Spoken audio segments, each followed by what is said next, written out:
Case update on Christian Longo out of Portland, which is the parent company of the ABC affiliate there.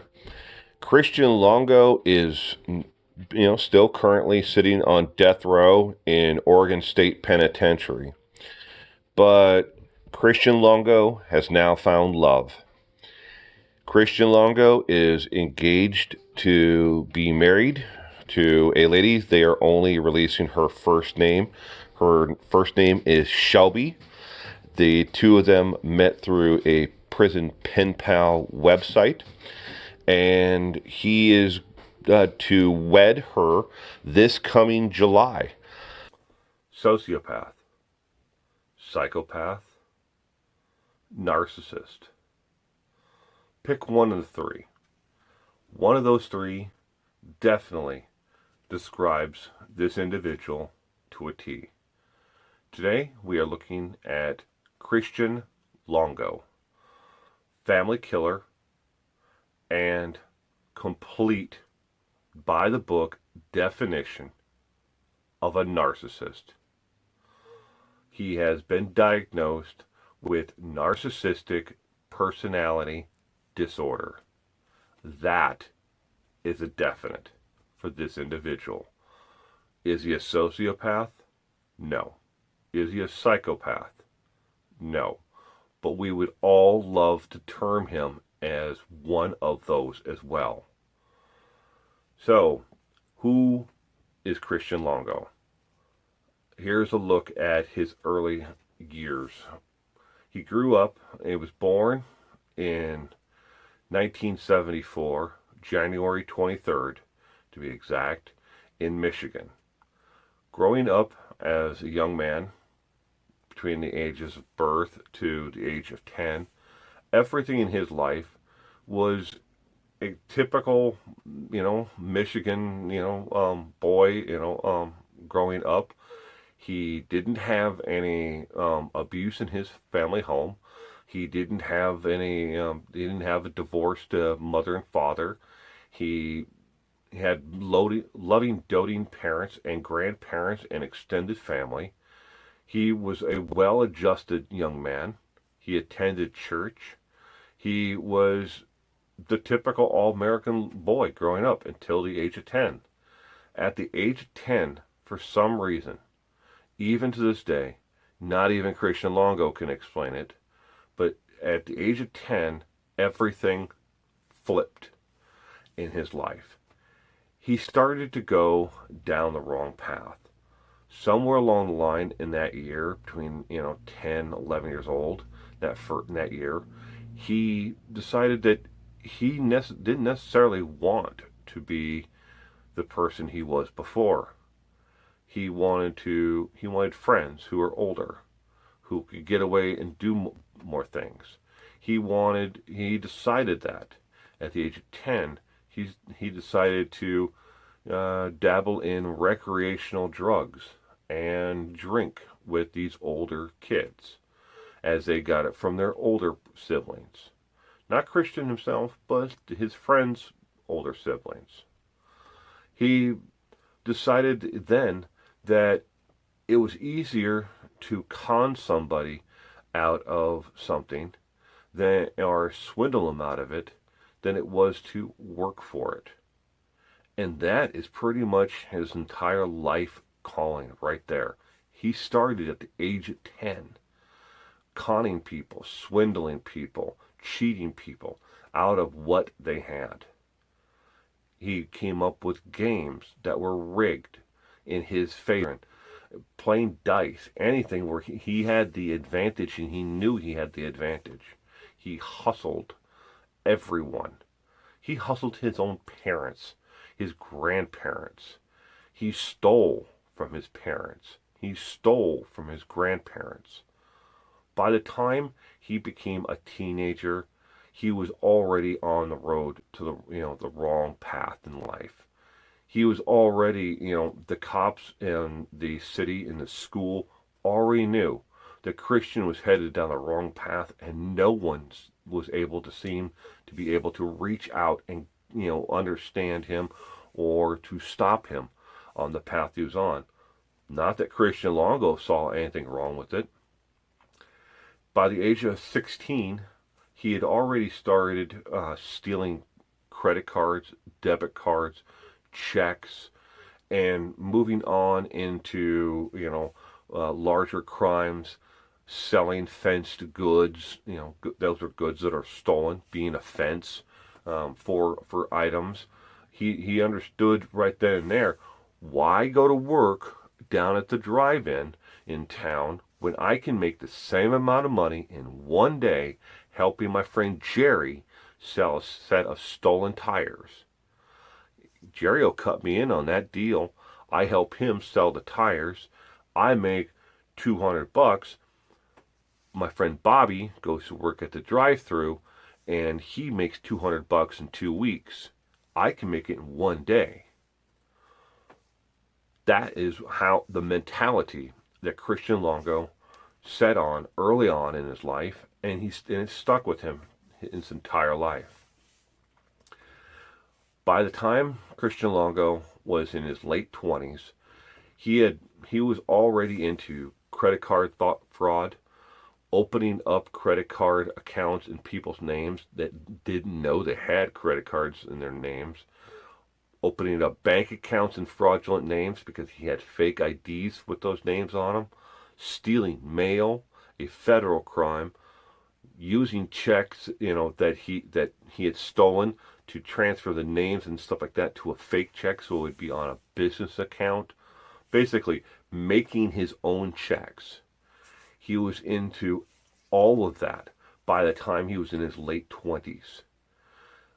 He had already fell in love and had married Mary Jane, and they soon were to start their own family. By the age of 33, he already had 3 kids.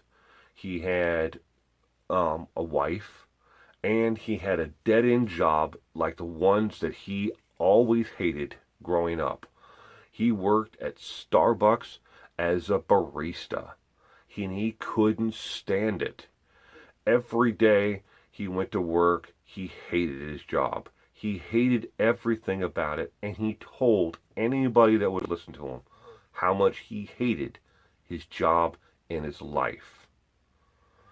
And anybody that was even remotely, interested in listening to him understood that there was something seriously wrong going on in his life.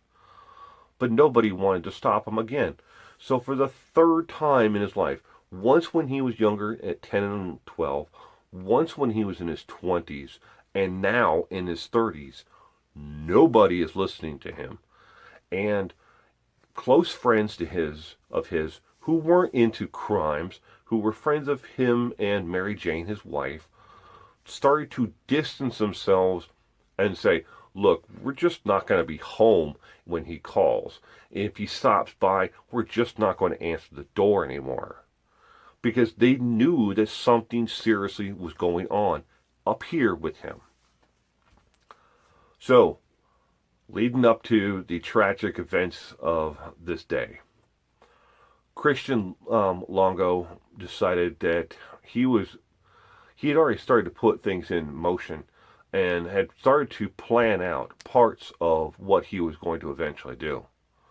He moved his family from a modest place that they were renting into a higher end, well-to-do neighborhood, into a condominium that he could not afford. He couldn't afford the condo payment. He couldn't afford the homeowners association payment. He couldn't even afford with his Starbucks wages the utilities on the place, let alone any way to eat, put gas in the car. He couldn't do it. Mary Jane, with her job, couldn't afford the condo payment or the homeowners, insurance, and payment. She couldn't afford to pay for those. She could afford to pay for the food to feed the family. She could afford, to take care of the cars. She wasn't making enough money to pay for this. What was he planning on doing? He had written a series of bad checks, and had taken advances out on credit cards that weren't even in his name. He did this and moved the family into this condominium, and everybody around him was wondering, how in the hell is he going to pay for all this? He doesn't make enough money for this. The two of them together can't pay for this. They can't even afford 1 month of rent in this condominium. How are they going to do this? Well, Christian Longo had already planned out the end game. On December 19th, 2001, the entire family disappeared. His wife, his son, and his 2 daughters. They all disappeared, and so did Christian. On December 19th, 2001, the entire family was reported missing. Christian, his wife, his son, and his 2 daughters were all reported missing. Later on that day, in the Alsea River in Newport, Oregon, his son's body was found floating along the shallow banks, rocky banks of the river. Attached to his leg was a pillowcase filled full of rocks. 47 pounds of rocks, to be exact, were in the pillowcase. The current had riptide his son up to an area where his body was discovered. A quarter of a mile down river, they found his daughter Sadie, again with a pillowcase tied to her legs with rocks, approximately the same amount of rocks, the same weight. 5 days later, his wife, the difference in this case with the wife and Madison, and his daughter, was that instead of rocks in a pillowcase, they were weighted down with dumbbells and weights from the family weight bench that his friend had given to him as a gift the day they moved into the condominium. So, the police stepped up their efforts to drag the bottom and sent multiple divers into the Alsea River, thinking that Christian was somewhere in the river. They spent the next 5 days searching up and down the river and in every nook and cranny, and put out an all points bulletin for what it looked like, said, hey, you know what, he may be in this river, we need to find him, this is a tragedy, somebody annihilated this entire family, we don't know who.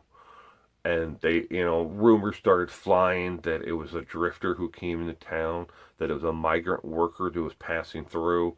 There was a lot of gossip within the community, but none of it was true. On December 18th, the day before the family was discovered, Christian Longo walked calmly across the border into Mexico using his own driver's license, and then headed to Cancun, Mexico. From there, he partied it up all night long, checking into his first motel on the 19th of December while his family was being discovered in the river. Christian Longo spent the night with a hooker and partying at a nightclub and eating well while his family was being fished out of the river.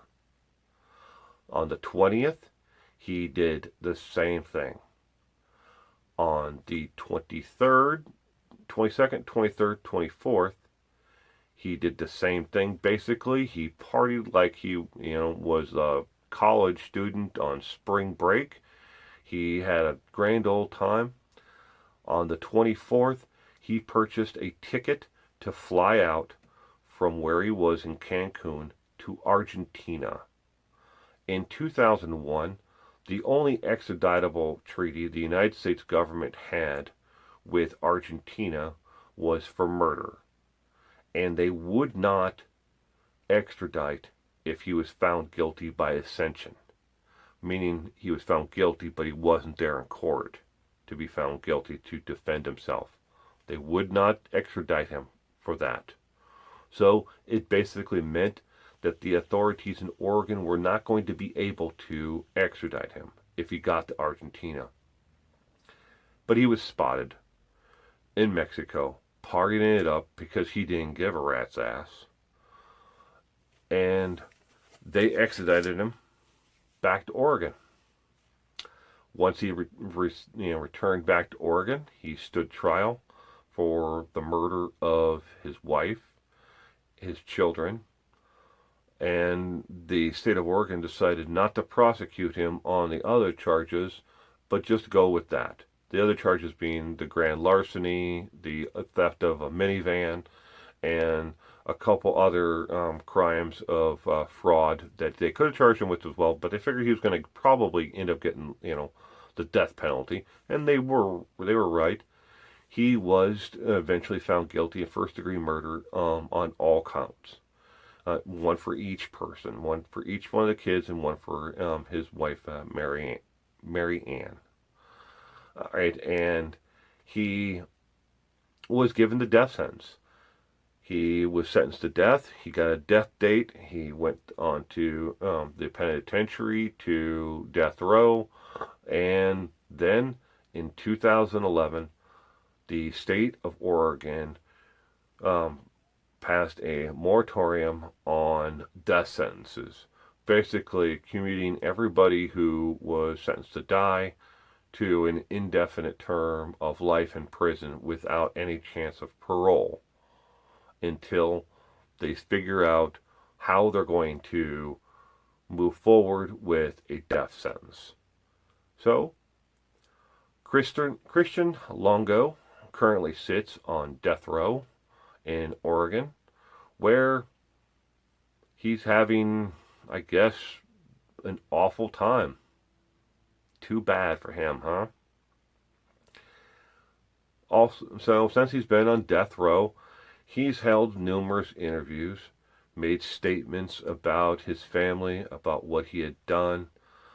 He's confessed to some things, but he still, to this day, does not take any responsibility for the murder, of his wife and his children. While he was going through the trial, he was diagnosed with narcissistic personality disorder. He won't even cop to that. In a letter that he wrote to the Portland newspaper, he said that he may have narcissistic tendencies, that he's very self-centered sometimes. End quote. He won't even take responsibility for being a narcissist. But several times throughout his life, people had the opportunity to do the right thing and step in and help this guy and stop him from being the devil that he later on became. Nobody knows to this day why he decided to kill his wife and all of his children and then go to Mexico and party with hookers and party like he was a college frat boy. Nobody knows. He's never confessed to it. He's never admitted to even doing it. But the evidence was overwhelming that he did it. But he never admitted to it. Still hasn't. Probably won't. Probably go all the way to the to the chair if they ever do electrocute his dumbass, and he'll never admit to it. Well, so that's the end of today's lovely story about another familicide, family killer. So, hope you enjoyed it. Again, don't forget to leave a comment, like, subscribe, hit that bell icon. And thank you for stopping by today. I really do appreciate you.